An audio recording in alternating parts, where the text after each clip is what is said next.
Olá pessoal, boa tarde, tudo bem? Eu sou o professor Robson e essa é mais uma live desse período que eu estou deixando aí de modo especial para debater as questões de política no nosso país. Já tem umas 3 ou 4 lives que a gente se dedica a refletir um pouco sobre os deveres e os direitos que os cristãos têm, que os homens de boa formação têm, de boa consciência, para agir nesse mundo louco que a gente está vivendo. Então já falamos um pouquinho sobre mal moral, já falamos um pouquinho sobre mal menor, critérios para as eleições, falamos um pouquinho. Se você quiser, se você estiver interessado nessas discussões, passa aí o dedinho aí na minha timeline no Facebook, você vai ver todos esses vídeos aí dispostos aí para você ter acesso. E essa semana eu resolvi, por causa das discussões que a gente está tendo aí com familiares, com alunos, com amigos, tratar do assunto do voto nulo. Mas antes eu preciso saber se vocês estão me ouvindo bem. Então, por favor, quem está ouvindo, quem está aí, digita se está ouvindo, me ouvindo bem, por favor. Digite 1 se está me ouvindo bem. E 2 se não está.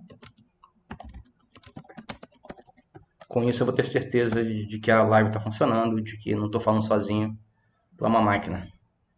Importante para mim saber de vocês. Tá bom? Bem-vindos aí vocês que estão aqui na live. E a primeira pergunta que se vem à cabeça é sobre a necessidade de falar disso.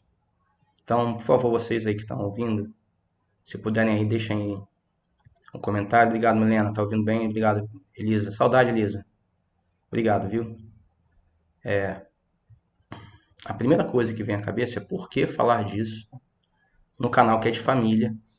Por que falar disso em quem, de fato, acredita que o caminho da formação é outro. Eu acredito, vocês já sabem, quem me conhece há mais tempo, a Elisa, Milena. Ô, Alexandre, bem-vindo, cara. Quem me conhece sabe que eu não creio em, em caminhos que não passem pela família. Eu não creio nisso. Meu caminho, certamente, é o caminho da família. Mas por que então tratar disso?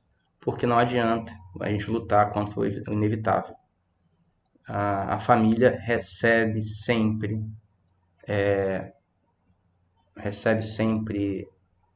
ataques de forças extrafamiliares, não tem jeito. Então não adianta a gente ficar fingindo que não. Ah, eu vou cuidar da minha família, cuidar aqui do meu grupo de amigos. Então eu vou estar preservado do que dizem. Não é verdade. Na verdade, a verdade é que a família ela acaba sendo vítima preferencial dessas pessoas. Por exemplo, aqui, né? Foi a má formação familiar que gerou a Suzane von Richthofen. Quem não lembra do caso da Suzane é aquela menina que com seu namorado, um dos irmãos Cravinhos e o próprio cunhado mataram a mãe e o pai da menina, a pauladas. Enquanto dormiam, eles foram assassinados em São Paulo. E a notícia é trágica, né? Em vários sentidos, porque ela chorou no enterro da mãe que ela acabou de matar, foi presa e tal, o irmão ficou sem pai nem mãe, sem irmã, e hoje as notícias que chegam, o irmão também está envolvido com drogas, também tá, a família toda destruída. Se nós não cuidarmos da nossa família, se não a mesma coisa, algo parecido vai acontecer. Eu tenho acompanhado num grupo de amigos que eu tenho, de famílias, pessoas que eu converso, vamos dizer assim, sobre família, assuntos impactantes. Mulheres, por exemplo, com seus 45, 50 anos, que dizem para nós assim: eu perdi a esperança no meu filho acabou. E a gente pergunta por quê? Ah, porque agora com 17, 18 anos, ele não me ouve mais. O colégio, os professores, os amigos fizeram a cabeça dele. Quer dizer, se nós não cuidarmos, tá, dos nossos mais próximos, poderá acontecer com eles também, o que aconteceu com essa pessoa. Veja, é a mesma pessoa. Se eu não me engano, a primeira foto em relação à última demoraram 20 anos. Da primeira foto até a última transcorreram-se 20 anos. Isso é a polícia americana, né? Vendo o decaimento, a desestrutura, a fragmentação do ser humano diante dos próprios olhos. Drogas fazem isso. Olha, a política acaba tendo importância capital nas questões das drogas. Não tem jeito. Eu não posso esquecer, esconder que eu vivo numa sociedade que tem regras, que tem leis. Se eu não tomar conta da minha família, isso pode chegar a mim, por que não? Porque não chegaria, já que eu não sou especial, eu não sou melhor que ninguém. Então, trato desse assunto de política, porque drogas é assunto de política. E drogas dizem respeito à família. Mais um caso. Esse é o famoso Champinha. O que ele produziu foi uma barbárie. O Champinha é um desses que é fruto do nosso tempo desesperado. Isso aí, né? Se eu não cuido da família, se eu não cuido da minha vida, se eu não cuido do que é importante para mim, isso pode acontecer com a minha família. Violência absurda, violência sem razão. Pode acontecer também que membros da minha família, sei lá, se metam com drogas. Também pode acontecer que em torno a mim as coisas estejam bem complicadas, é o caso do Champinha. Então, é fato que é importante cuidar com afinco da formação da família, da formação de uma família mais santa, na formação de uma família mais próxima do que pensou Deus para nós. Mas, com esse vídeo, com o vídeo de hoje, eu não quero fazer com que vocês sigam, ou pelo menos imitem exatamente a minha opinião sobre o assunto. Não é esse o problema, não é essa a questão. O que nós queremos fazer, o que eu vou fazer com vocês, é um caminho de amadurecimento, um caminho de reflexão para saber se de fato a capacidade humana de avaliar sobre as questões morais aplica-se também a questões eleitorais. Essa é a tarefa que eu queria propor para vocês hoje. Se, assim como a vida humana no seu caminho mais normal e natural exige certos princípios, se esses princípios se aplicam também às eleições e se é possível omitir-se na vida pessoal, porque não seria bom e justo omitir-se na vida civil. Então essa é uma questão que a gente vai tentar levantar aqui, em quais medidas isso pode ou não pode acontecer. Bom, antes de tudo, eu quero deixar bem claro a vocês que eu não estou aqui para determinar a consciência de ninguém. É um assunto que eu gosto muito de marcar sempre. O fato de eu colocar com bastante clareza as minhas opiniões, o fato de eu não fazer corpo mole quando o assunto é ação moral e vida pessoal, não faço corpo mole, eu vou até o fim, não quer dizer que eu esteja obrigando ou insistindo que você tenha a mesma posição que eu. Não é verdade. Eu não penso assim.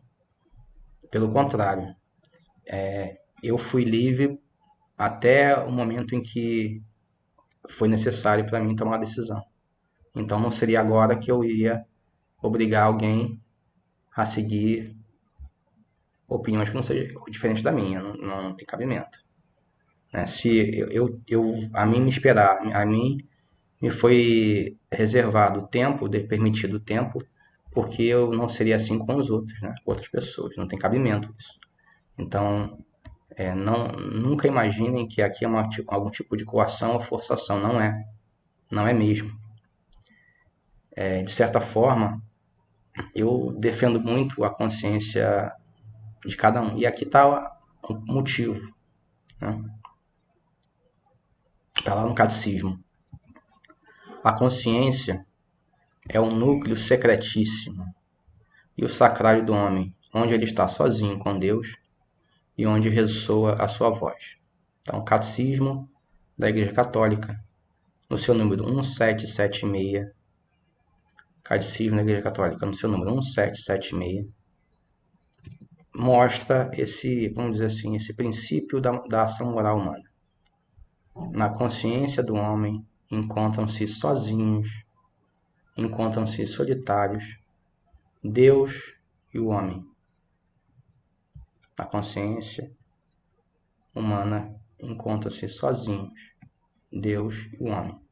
É bom que isso fique claro para todos, para evitar qualquer tipo de confusão do tipo, mas tá constrangendo minha consciência? Não tem alguma pretensão de constranger consciências. Mas, assim como é direito humano não ter sua consciência constrangida, assim como é direito humano ser livre na sua consciência, é também dever do homem formar a boa consciência. Então, todos têm o direito de seguir a consciência e têm o dever de bem formá-la. E esse é o ponto que eu vim falar hoje para vocês. Se é necessário, se é possível, vamos dizer assim, determinar a consciência com mais cuidado. Vejam o que diz aí a nota doutrinal sobre política, sobre católicos na política do cardeal Joseph Ratzinger. Esse documento é bastante interessante para nós. Vamos lá, olha só, a consciência cristã bem formada, então o Papa Bento já admite que é possível uma consciência cristã mal formada. Se ele está dizendo que as consciências cristãs podem ser bem formadas, é porque é possível que a consciência cristã seja mal formada e, portanto, pode cometer erros. Então, a consciência cristã bem formada não permite a ninguém favorecer com o próprio voto a atuação de um programa político ou de uma só lei. Veja, o Papa Bento, ou melhor dizendo, o Joseph Ratzinger, ainda antes de ser Papa, ele está dizendo, não é só uma lei, não pode favorecer com não só com voto, mas uma só lei não devia passar, não devia ser permitida com o voto cristão, daquela que tem a consciência, daquela pessoa que tem a consciência bem formada. Não é possível, ao mesmo tempo, dizer-se cristão e colaborar com o próprio voto para a atuação de uma só lei. Bom, a consciência cristã não permite favorecer ninguém, onde os conteúdos fundamentais da fé e da moral em tal lei sejam subvertidos com a apresentação de propostas alternativas ou contrárias às mesmas. Então, a consciência cristã não pode permitir que uma só lei transgrida, ainda que de forma transversal ou de pouquinho, os conteúdos fundamentais da fé e da moral. Então, esse deve ser um critério para nós absoluto. Sem a fé e a moral, nós não podemos levar em consideração o voto em nenhum indivíduo. Né? Então, repito aqui, a má formação humana na sociedade, questões como drogas, questões como violência, questões como violência a mulheres, depende de uma boa formação. Essa boa formação é uma formação da consciência. Eu não estou aqui para forçar ninguém a acreditar em mim. Eu respeito a consciência moral de cada um. A consciência é um núcleo secretíssimo e o sacrário do homem, onde Deus e o homem se encontram. Agora, ao mesmo tempo, o direito de formar-se, o direito de seguir a própria consciência, caminha lado a lado, ombro a ombro, com o dever de o dever de transmitir. Que pena, William, que pena. O dever de seguir a própria consciência. Foi mal. Vou tentar ser mais rápido hoje, então, tá bom? Para ver se a gente consegue alguma coisa aí. Tô achando estranho, tem pouca gente e a conexão tá ruim. Tá muito ruim. Vamos tentando. Bom, vamos lá então. Cadê meu... Então, a questão é, quando é lícito omitir-se? Em quais momentos é lícito omitir-se? O que é omissão antes de tudo? Bom, vocês sabem que nós podemos agir ou não agir, né? Mas nós não podemos deixar de aplicar-nos na reflexão sobre o ato. A gente não pode fazer isso. Toda ação humana se distingue em ato de homem e ato humano. Todas elas. Atos voluntários e atos involuntários. Atos queridos e atos não queridos. Só são capazes de moralidade os atos que são humanos. Atos onde a inteligência e a vontade se unem para a ação. Esses atos são atos voluntários ou são atos humanos, e esses atos são capazes de moralidade. Ponto. Agora, esses atos capazes de moralidade, esses atos, essas ações humanas que são capazes de ser responsabilidades, podem ser atos positivos ou atos negativos. E esse é um ponto fundamental da reflexão de hoje.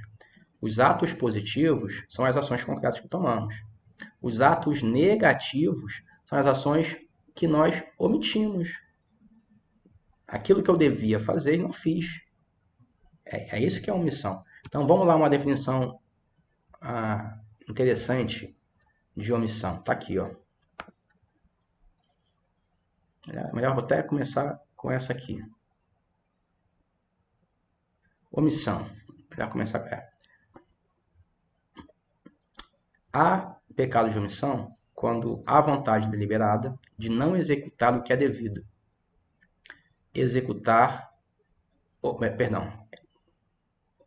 Há vontade deliberada de não executar o que é devido executar. Ou quando se permanece, está errado de novo, em ato passivo, quando se tinha obrigação de agir, evitando um estado de coisas que se tinha obrigação de evitar. Então, esse é um caso de omissão, quando, de forma deliberada, escolho não executar o que a mim era devido executar. Então, veja, não é qualquer ato que é ato de omissão. Então, por exemplo, nós somos pais, alguns de vocês não são pais, sabem. Muitas vezes nós temos que tomar a tarefa árdua de corrigir o filho, de chamar a atenção do filho. Esse ato é um ato de correção, um ato positivo. Se eu, por questões que sejam, questões psicológicas, questões fisiológicas, questões morais, não levanto-me para corrigir meu filho, que é meu dever cuidar, então eu posso estar sim falhando, pecando por omissão. Algo que eu devia fazer, o filho é meu, eu sou responsável por ele e não faço. E se algum mal dali advém, a culpa é minha. Esse é um ponto importante para nós. Um dever que eu devia, que eu tinha obrigação de fazer e não fiz. Mas tem ainda um pouco mais de informações aqui. Bom, mas aqui é a última. Define-se por inibir-se. Define-se omissão por inibir-se ante um dever positivo, não fazendo algo ao que está obrigado. Isso é a definição de omissão. Define-se omissão por inibir-se ante um dever positivo, não fazendo algo que eu estou obrigado a fazer. Então, essa é a definição de omissão. Um dever positivo, algo que eu devo fazer e por razões múltiplas não faço. Claro, há omissões culpáveis e omissões inculpáveis. Quais são as culpáveis? São aquelas que são deliberadas. Quando não são deliberadas, certamente elas são inculpáveis, né? Não deliberei, não pude escolher. Mas quando eu avalio a situação e escolho não fazer, isso certamente caracteriza-se como omissão. E se eu não faço um dever, é pecado. É errado, civilmente falando, e é pecado. Olha só, eu queria falar uma coisa para vocês. Omissão é tão séria que existem crimes civis de omissão, tá? Crimes civis. Então, alguém pode falar assim, mas isso é muito detalhista, isso é muito moralista. Não é não. Se você é pai e não alimenta seu filho, você sofre uma pena de omissão parental. Você não foi responsável com seu dever. Então, omissão, o crime de omissão, não é um detalhezinho, não. É muito sério. O nosso Código Penal recolhe esse conhecimento e aplica. Se você atropela uma pessoa na rua e não dá atendimento, você comete crime por omissão de socorro. Então, omissão não é uma coisa pequena, como estão dizendo, vou me omitir porque eu quero lavar minhas mãos. Omissão pode ser crime, inclusive. Ora, se pode ser crime, pode ser pecado moral. Pode ser pecado, claro que pode. O caso do pai que abandona a prole, ele peca por omissão parental. Isso é um pecado grave. O caso do violento que não socorre o seu indivíduo, pode ser um pecado grave, pecado de omissão. Então, a omissão não é coisa simples, não. E vou dizer mais aqui, o que fala a igreja sobre o assunto. Nenhum católico pode pensar em delegar a outros um empenho que, como cristão, lhe vem do Evangelho de Jesus Cristo, de anunciar e realizar a verdade sobre o homem e sobre o mundo. Aqui, ó. Nenhum católico pode pensar, veja bem, não é fazer, não, é pensar em delegar a outros um empenho que, como cristão, lhe vem do Evangelho de Jesus Cristo. Então, a discussão que corre atualmente é essa. É lícito, no caso concreto, veja bem, no caso concreto que é o nosso atual, é lícito escolher não votar entre dois candidatos que, ao meu ver, são identicamente maus? Bom, já falamos disso em outros vídeos. Eu posso depois colocar o link aí para vocês, né? Sempre é possível escolher o mal menor, porque sempre é possível advertir menos males, sempre é. Então, esse papo, não, é tudo igual, não é tudo igual, por várias razões. Mas imaginemos em hipótese que sejam gêmeos em malícia, o que não é o caso do Brasil, mas imaginemos que seja assim. Eu posso omitir-me? Então, se fosse assim, não havendo opção alguma, não havendo como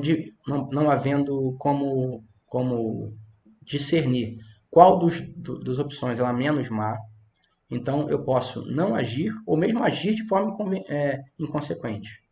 Eu não sou responsável, porque eu avaliei e não tinha como decidir, supondo que são males idênticos, supondo que são males do mesmo nível.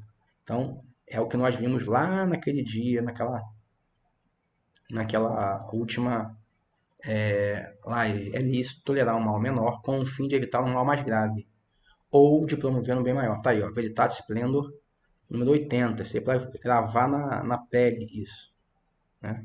Veritatis Splendor, número 80. E diz lá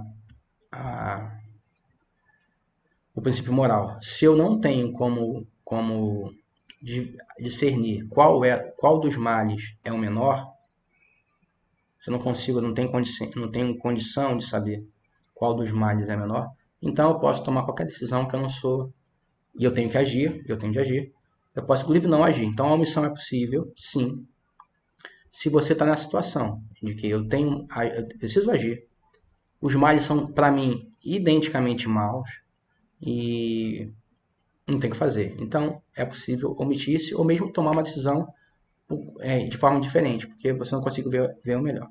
Agora, não é verdade que, tendo condições de você escolher algo menos mal, você não pode escolher. Não. Se você adverte, se a sua inteligência adverte que há algo menos grave que das opções que se há, nas opções que há, existem males menores, é seu dever moral escolher um mal menor. Com o risco, isso quem fala não sou eu, não é a igreja, não é só a igreja, é a própria moral teológica. Com o risco de os males que se advêm ali, que você não considerou como importantes, serão e acontecerem, são responsáveis, são responsabilidade sua. Esse é um ponto que precisa ser muito bem refletido por nós. Então, é possível, de lá, omitir-se, perdão, aqui, é possível omitir-se nos casos em que parece que não há opção justa? É possível. Mas, claro, sempre que há um dever envolvido. E o dever está envolvido, eu não consigo achar mal menor. De fato, você pode omitir-se. A questão é, nesse caso concreto, e aqui o caso concreto é o caso da votação para o Executivo Nacional, existe essa mesma equiparação na minha cabeça, na minha concepção? Obviamente que não. Os dois candidatos são grandemente diferentes, ou maximamente diferentes. Embora a mídia queira parecer que são dois pulhas, dois hipócritas, não são. Um tem 32 processos nas costas, o outro não tem nenhum. Ora, só aí já é suficiente para você ver que não são as duas coisas. As duas coisas dos sacos da mesma farinha. Você percebe que não são farinhas do mesmo saco, vamos dizer assim. Né? Você percebe que não é isso, porque um deles tem 32 processos às costas, inclusive por lavagem de dinheiro. O outro não tem nenhuma citação em processo público. Então, não dá para botar no mesmo ponto. Então, nesse caso, eu penso, no caso das eleições para o Executivo Nacional, não se deve omitir-se. Você deve avaliar qual dos dois é o menor mal, e ainda que seja o Haddad, é seu dever votar no Haddad. Assim como, se a inteligência advertir que um dos males, o menor, é o risco do Bolsonaro, que é só um risco, não é nenhuma ameaça concreta, é seu dever escolher um mal menor. É seu dever, com o risco de pecar se não fazer isso, porque ninguém pode fazer o mal, a ninguém cabe o direito, tem o direito de fazer algo mal. Se você, na sua ação, adverte que é algo mal, você não pode fazer. E mais, se você tem duas opções mais e sabe com clareza que uma delas é menos má, é seu dever fazer a menos má. É seu dever. Então, por esse motivo, é que é importante nós estudarmos o princípio do mal menor, o princípio da cooperação formal e material para o mal, e também a ação contra o prefeito. Vamos lá. Esse documento é o documento Papa Ratzinger, acabei de falar dele, né? Quando a ação política se confronta com princípios morais, então é o nosso caso concreto aqui, né, no Brasil. A ação política, a ação dos candidatos, está confrontando-se diretamente com os princípios morais. Quando isso acontece,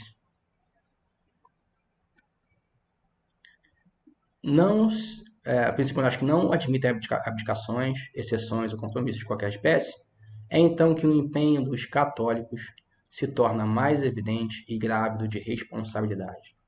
É nesse momento histórico em que o Brasil passa por uma crise sem tamanhos, onde parece que os candidatos são idênticos, onde parece que as propostas são idênticas, embora não sejam, vocês viram aqui, um candidato tem 32 processos, outro não tem nenhum.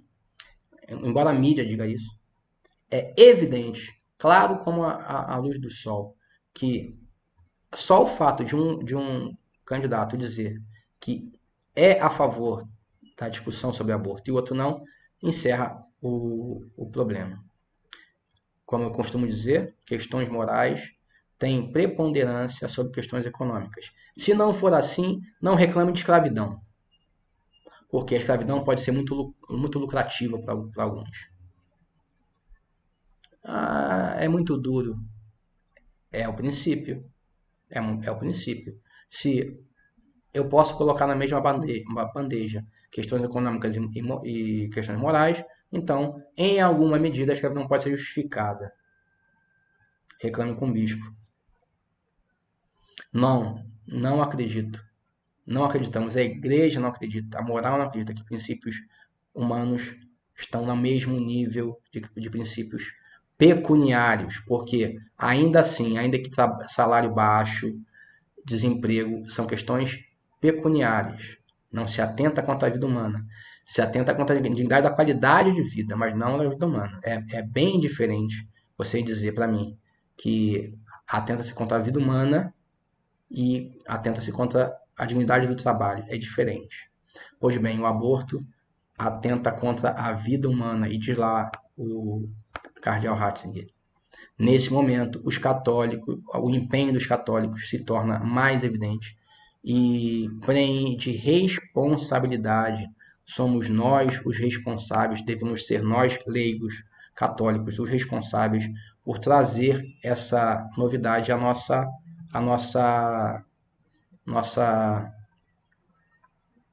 sociedade. A gente não pode ficar calado. A gente não pode fingir que tá tudo bem. Não é verdade que tá tudo bem. Tá tudo uma porcaria. Então, acreditar que há duas opções, o candidato Bolsonaro e o candidato Haddad, dizendo que eles são idênticos, eles são o mesmo, esquecendo-se de que o aborto é uma ação gravemente má. Você está escondendo ou fingindo que conhece, fingindo que está seguindo a lei natural e a lei de Deus. Mas continua aqui o texto. Perante essas exigências éticas, quer dizer, a relação dos princípios morais e suas consequências, os crentes têm efetivamente de saber que está em jogo a essência da ordem moral, que diz respeito ao bem integral da pessoa, sem o resguardo indiscutível, sem o resguardo incondicional da vida humana. O que está em jogo é nada mais, nada menos que a dignidade da pessoa. Como eu disse, se valores pecuniários valores econômicos podem estar no mesmo nível que a dignidade da pessoa humana, é possível defender, sim, com bons argumentos, a escravidão e o mercado. É o caso das leis civis em matéria de aborto e eutanásia, essas leis que devem ser, por todos nós, abominadas, que devem tutelar o direito primário à vida, desde o seu concebimento até o seu termo natural. Do mesmo modo, há que afirmar o dever de respeitar e proteger os direitos do embrião humano. Então, o que está dizendo o Papa Bento, nesse documento que é um pouquinho anterior à sua eleição para Papa, que os princípios morais devem ser confrontados com a ação política quando a ação política quer vilipendiá-los. Esse é o dever do cristianismo. Então, hoje a live não funcionou, ficou muito ruim, mas eu estou gravando esse vídeo, então eu vou botar aqui já para vocês na internet. Então, de certo modo, de um modo bastante claro, de modo bastante evidente, quando eu tenho uma ação que precisa ser feita e uma outra ação a ela parece semelhante, de tal modo que eu fico em perplexidade, de tal modo que eu não sei mais dizer qual das ações que eu devo seguir, eu posso sim manter-me omisso quando não é meu dever fazer e quando essas coisas parecem que estão em perplexidade, eu não sei decidir. Contudo, isso só é possível se a mim me parecer Óbvio que são duas forças no mesmo nível. Não é o caso da disputa entre PT e PSL, porque o PT tem uma agenda abortista, tem uma agenda autoritária escrita no seu projeto de poder, enquanto o PSL não tem isso. Alguém pode dizer, mas eu não confio no candidato, mas você não pode julgar o candidato por Senado pelo que você desconfia. Você tem que julgar pelo que está escrito. E o que está escrito é que ele não tem nenhuma intenção de vilipendiar a vida humana. Enquanto que no programa do oponente está escrito que ele vai fazer isso. E não só isso, vai ser um ataque também à democracia, vai ser um ataque à família,